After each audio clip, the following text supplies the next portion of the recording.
तो सबु वर्ष भली एथर मध्य हायर एजुकेशन डिपार्टमेंट तरफ इंस्ट्रक्शन आसीथिला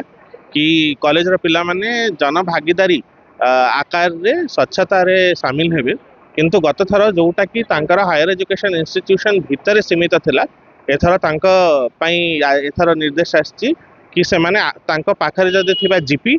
किंबा ब्लॉक हेडक्वार्टर किंबा म्युनिसिपालिटी जोठी भी तांकर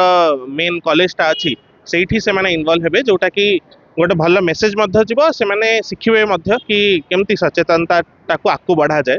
तो सही परिप्रेक्षी आज वुमेन्स कॉलेज आउ आमर ऑटोनोमस कॉलेज से एनसीसी एनएसएस रो पिला मध्य अछंती यूथ आमर भी अछंती यूथ कोऑर्डिनेटर्स भी अछंती। तो समस्त मिसिकी आज गोटे स्वच्छता अभियान और रैली छोटा रैली हिसाब से आरंभ कराइला एटा बहुत स्वागत योग्य पदक्षेप। आमे आशा करूँ जे समस्ते कम से कम निज निज आखपाख निज परिवार निज निज अभ्यास रे निज हैबिट रे स्वच्छता आनिबे सेटा हेले आम शहरटा मध्य स्वच्छ रही पारिबो आम राज्य देश मध्य स्वच्छ रहिबो। मोर नाम उर्वशी प्रधान मु संजय स्मृति सरकारी महिला महाविद्यालय फुलबाणी स्नातकोत्तर द्वितीय वर्ष ओडिया भाषा साहित्य विभाग छात्री अटे।